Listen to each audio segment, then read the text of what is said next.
mostly affordable watches because that's what I prefer. And also, I'm not rich.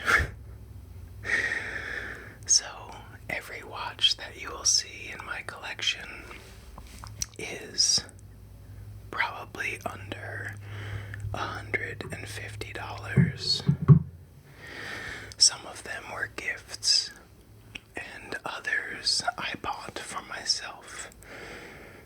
So, let's get into it. First, I have the Timex Weekender. This is a super iconic watch.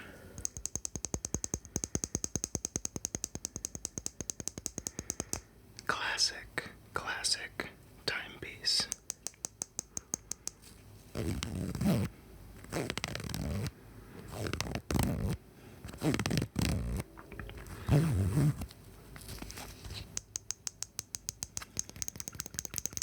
When I bought this, it was only $20, but I just looked on Amazon and was a little surprised to see that it is $45 now. That's crazy. By the way, I am not going to leave links to any of these in the description because I have no interest in earning affiliate commissions, but if you're interested in any of these, I will share the name of each one so that you can look it up yourself. This is the Timex Weekender.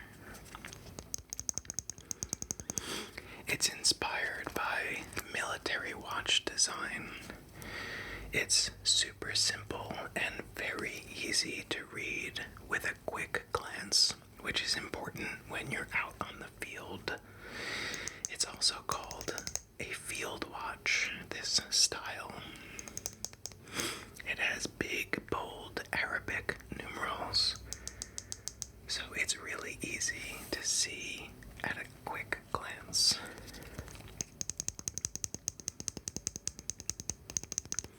It's famous for its NATO strap, which is super easy to replace in an instant.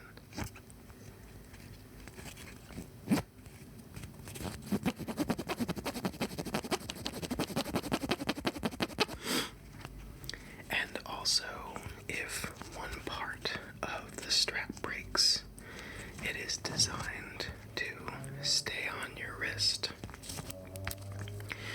The NATO strap was named after the NATO stock number, which was used by the British Ministry of Defense to label military components, including the strap.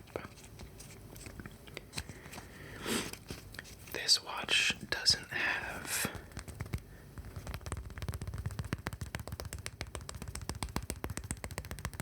many features.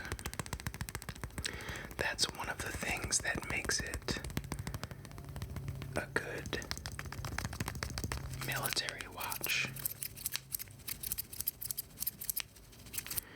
It basically just tells time, and I don't know if you can see it, but if you press the dial in, the face glows. It actually looks like mine's broken, so you won't be seeing that, even if you look closely.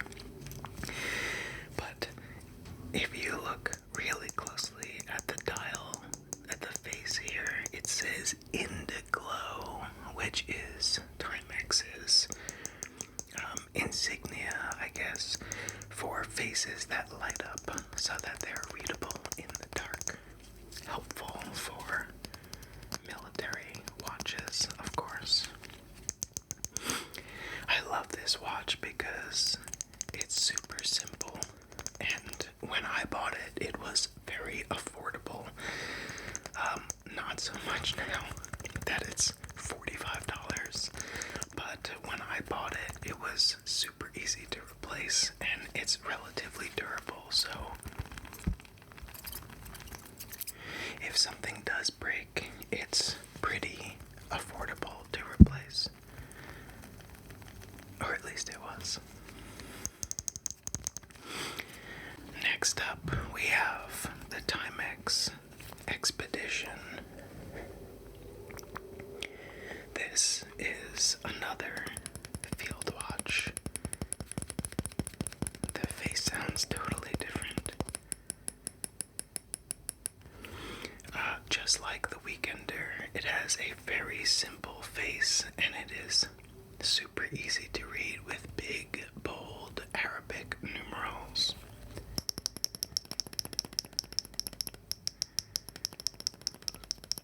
This was inspired by outdoor adventure, and I think they did a really good job with the design.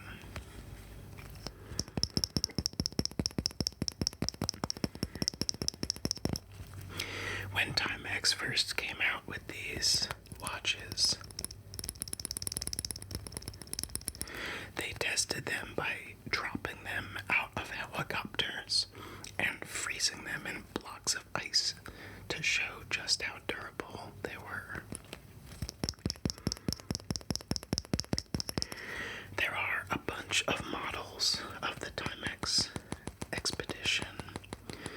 Some of them have compasses, and some of them have altimeters, which show you the distance above sea level that you are.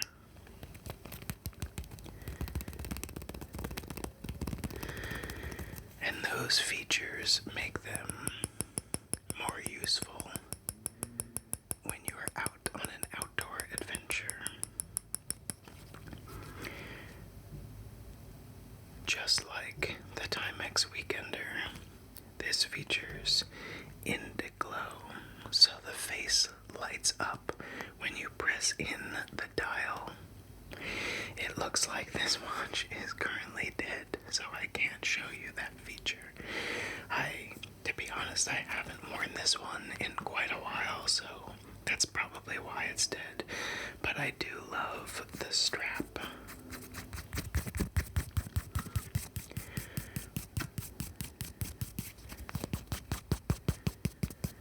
Which is made from real leather.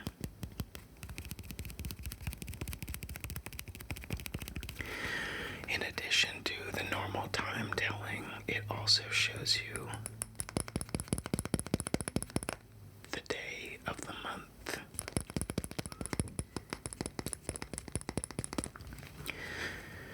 So, those are my two Timex watches. The next one I have to show you is this watch from Invicta. It's made to look like a Rolex Submariner, which is one of the most iconic wristwatches ever made. But, of course, if you know anything about Rolex, you probably know that they're very, very expensive. This watch, when I bought it, was $120 if I remember correctly. It's probably $150 to $200 now. So, unlike the Timex watches that I have, this is not a field watch, but a diver. Not only is the case made from stainless steel, the case and the band, not only are those made from stainless steel, but the case is made to be waterproof.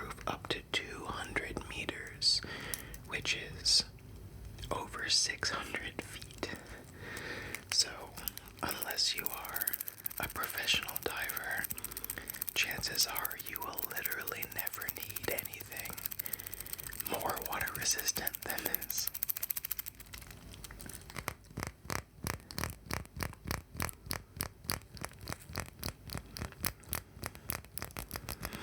Invicta was founded in 1837, and it was originally known for classic and affordable Swiss watches. It actually predates Rolex, which was founded in 1905. But the Submariner homage, which is what this is, was released long after Rolex came out with their iconic wristwatch. The name Invicta means invincible in Latin, and it is meant to suggest the company's Swiss roots. Swiss watches, if you don't know, are extremely durable, and Swiss movements, which is the component in the watch that makes things work, are super, super precise.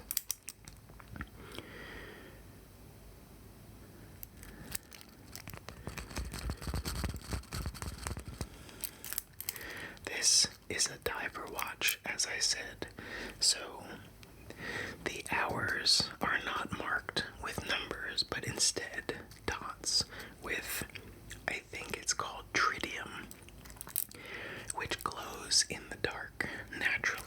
So it absorbs UV rays from the sun when you are in the sun, and then when you're underwater, you can easily read the dial even though it gets totally dark at depth.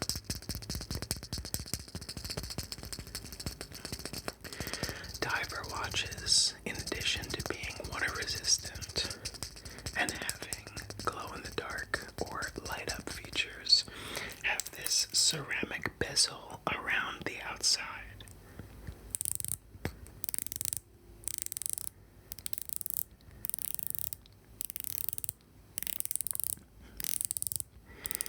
And this is designed to let you time how much air you have left in your air tank, in your oxygen tank. So basically, if you know how much air you have to start, you set the ceramic bezel so that the minute hand points at how much time you have left, and then as time ticks by, it will naturally count down how much air you have left, which I think is such a smart design. This is also a mechanical watch, so you can kind of see the movement back here when I twist this. That thing inside that's green spins. So basically, when you're walking, the movement of your wrist will spin this green movement in here and charge your watch, which is really cool. A lot of mechanical watches use the movement of your wrist as you're walking to charge. But you can also wind this like a classic mechanical watch that did not feature that movement. I don't know if you'll be able to hear this, but this is what it sounds like when you wind this watch manually.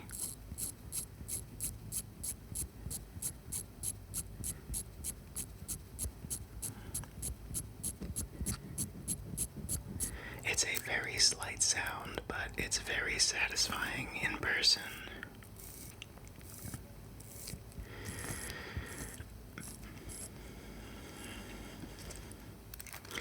Invicta as a company was originally known for affordable Swiss watches, but now it is known for a more modern design with big cases and bold colors.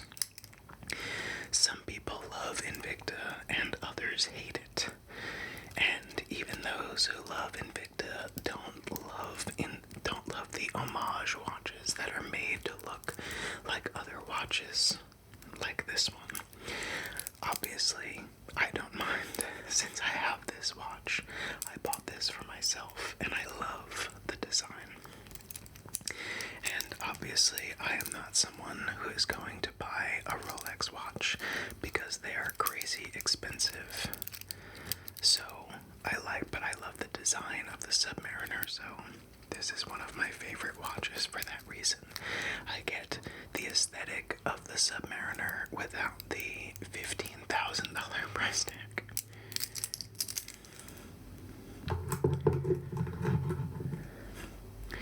Next up, I'm actually going to show you the watch that I'm wearing. This is the Casio G-Shock. There are lots of different versions of this watch with different features and different designs, but this is one of the original ones. This is my only digital watch.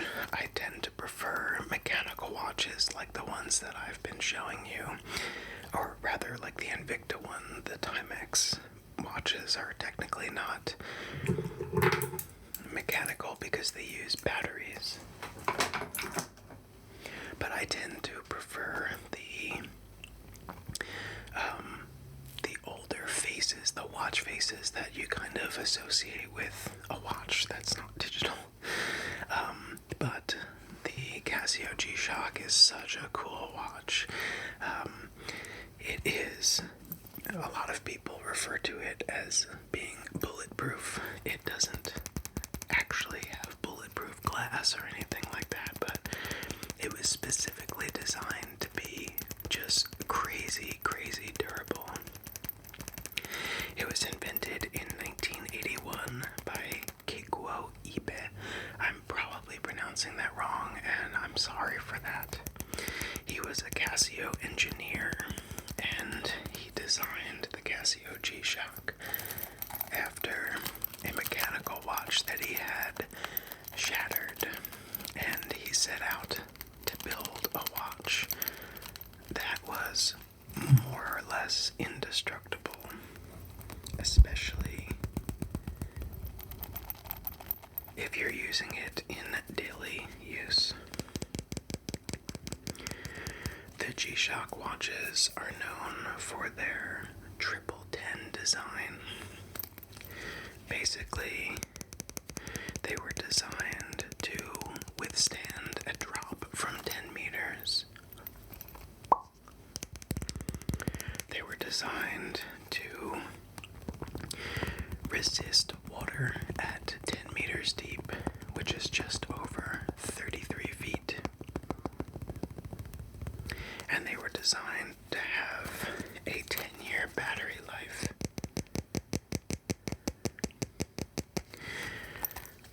G-Shock has come a long way since then.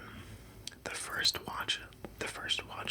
first G-Shock watch that I had, the battery lasted for, I think, close to 15 years. I had this when I was a kid. Not a kid, but when I was significantly younger. And the battery lasted for 15 years after I even got rid of the watch, or stopped using it rather, because the outside just got so battered from daily use. And I wear this no matter what I'm doing. If I'm hiking or camping or backpacking or kayaking or swimming or woodworking, it doesn't matter what I'm doing. If it's something where a watch can get damaged, this is the watch that I wear. It was originally water resistant up to 10 meters. This one is water resistant to 20 bars, which I'm pretty sure is 200 meters, but I could be very, very wrong about that. I think I remember this being rated for 200 meters, but now that I think of it, I am not really sure. And I don't think it's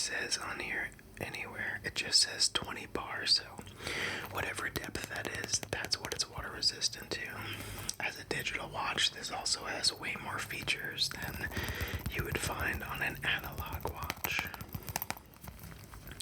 For one, you can light up the screen so you can read the time and the date, and the day of the week even, no matter how dark it is. Also, speaking of which, it shows you the day of the week and the month, and also the day of the month.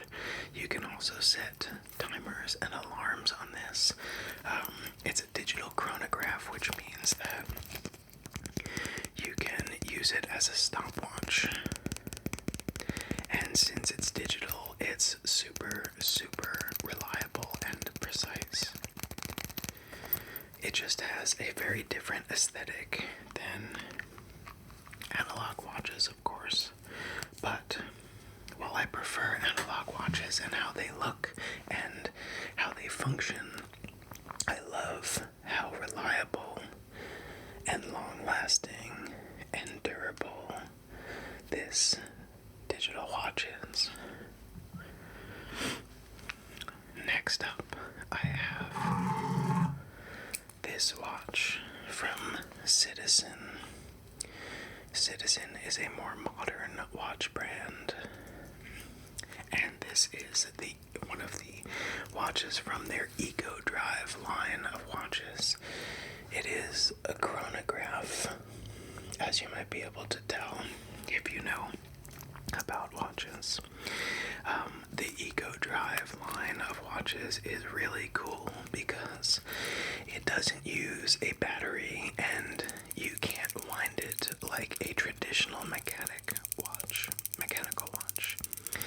Instead, the face absorbs light energy, whether it's from the sun or the lights in your house or even candlelight. It can absorb that energy and store it to power the watch, which is really, really cool. So there's not a disposable battery in here like there is in other watches, and that helps keep them out of landfills. So it's a little more environmentally friendly. This is a chronograph, so also I love the blue face on here and the light tan strap. Unfortunately, something got on this strap and discolored it. I'm not sure what it was, but I'm really disappointed in that. I have been meaning to replace this strap for around 6 months, but I haven't gotten to it, but I will soon. Anyway, this is a chronograph watch, so you can use it to do time things, and you can also use it as a stopwatch. It works similarly, or it has similar functionality to the Casio G-Shock, but it uses sunlight instead of a watch battery, which I think is really cool.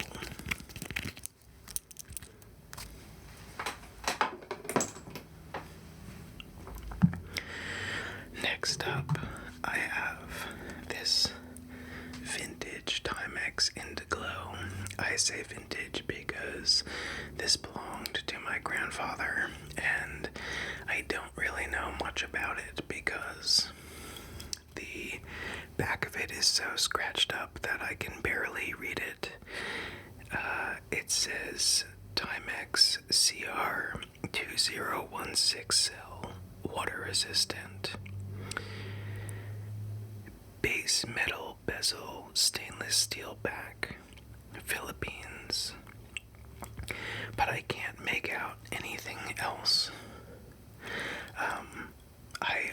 I don't even like gold bands like this, and this stretchy band design I don't really love because it tends to pull my arm hair, which is obviously not ideal.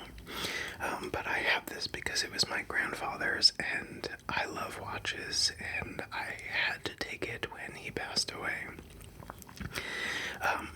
As you can see, the face is kind of like the Timex Weekender, so it's kind of designed after a field watch in that it has big, easily readable Arabic numerals. But the design of the strap is obviously not indicative of a field watch, so this is probably not designed to be a field watch, and it's kind of just random that it had the field watch elements on the face.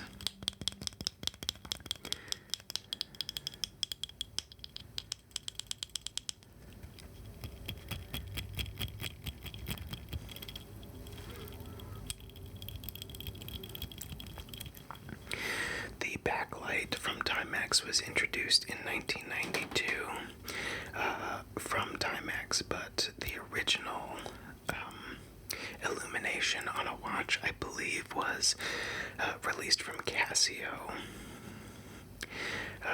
Guido Panere was a watchmaker who is credited with coming up with illuminating watch faces.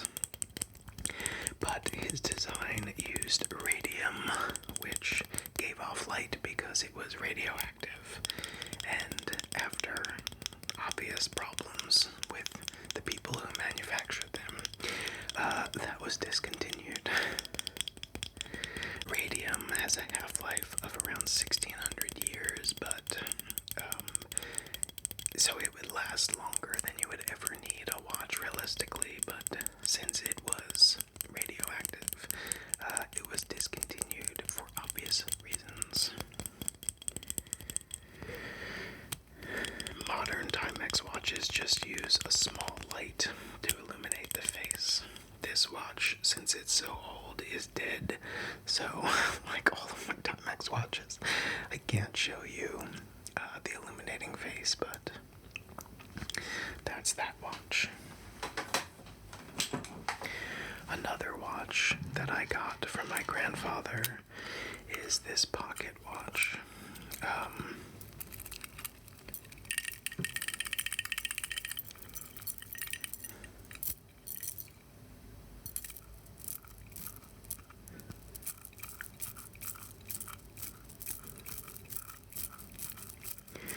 Unfortunately, this watch is not, I just have a brand name Majesty mechanical movement, so you can wind this watch up.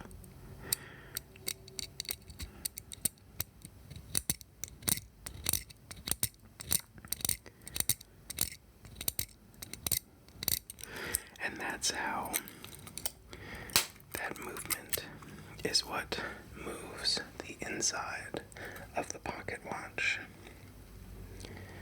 Oh, cool.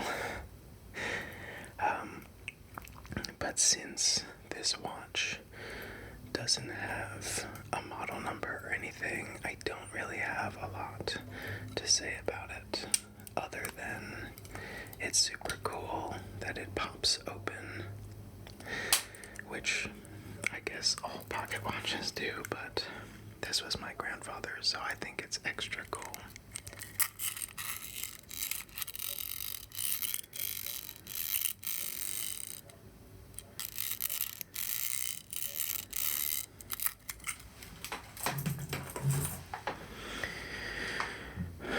Next up, and this is my last watch, but I do have one extra thing to show you.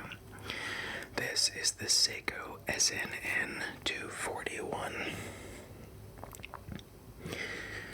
Seiko is a Japanese watch brand that was founded in 1881. Japanese movements are super reliable, but they are most known for being affordable, especially compared to Swiss movements, which are more precise over long periods of time, but are far more expensive. Seiko pioneered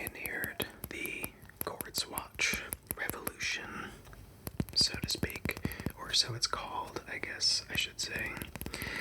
Most watches at the time, they came out with the quartz movement in 1969 with their Astron watch, and most movements at that time were fully mechanical, which meant they used gears and springs and balance wheels to keep time.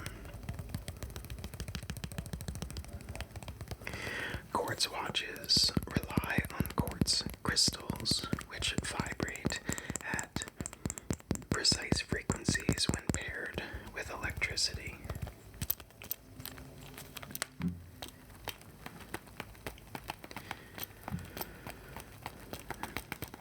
Quartz movements are significantly more affordable, so when they first came out, a lot of mechanical watch companies, specifically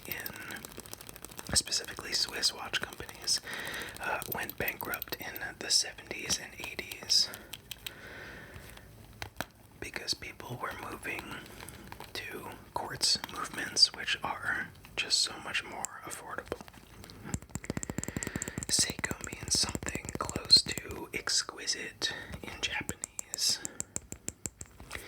and I think their watches are stunning. This is one of my favorite watches to wear, aside from the digital watch that I have and the Timex Weekender, which are just so much cheaper and easier to replace and more durable, although this Seiko watch has been through a lot and it's still going strong. This is a chronograph, so just like some of the other watches, you can use this as a stopwatch or to keep time from a specific point. And finally, I have this. This is the Baby Ben. It is from a company called West Clocks, which was originally the Western Clocks company.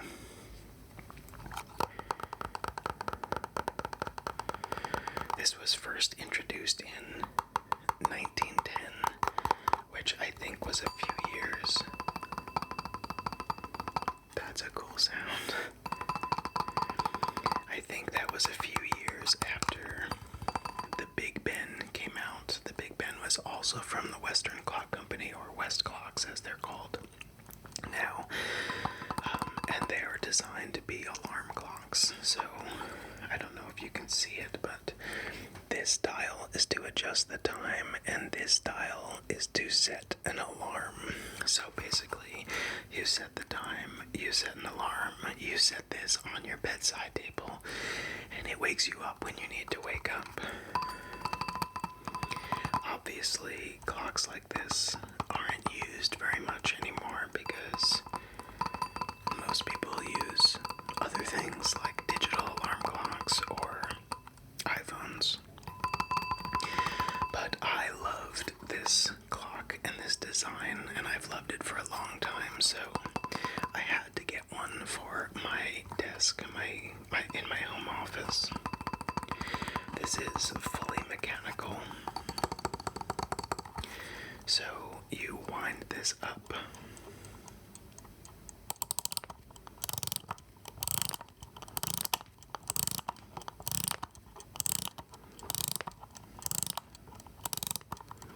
And now you can hear it ticking.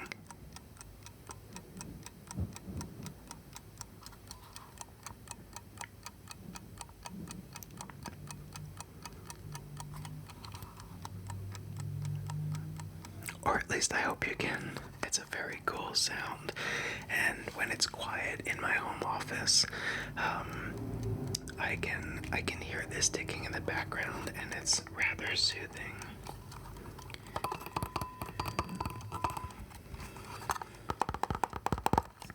This model of the Baby Ben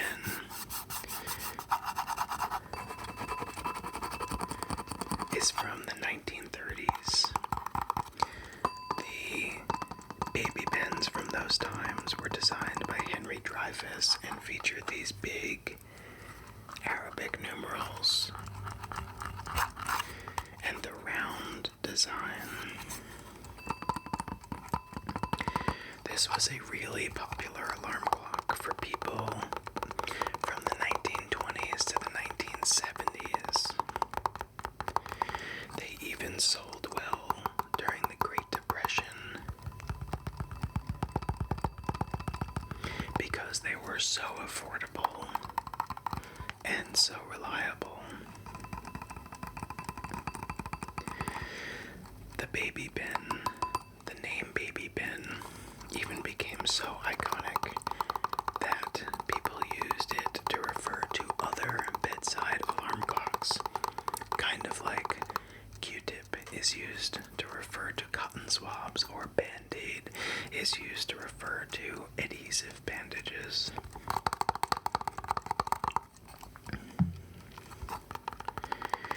And West Clocks,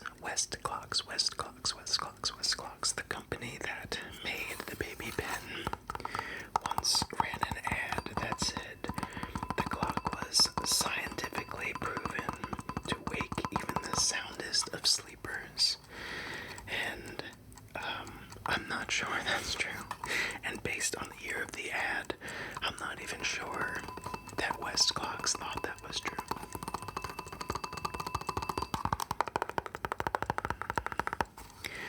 So, those are all of the watches and the clocks that I have to show you.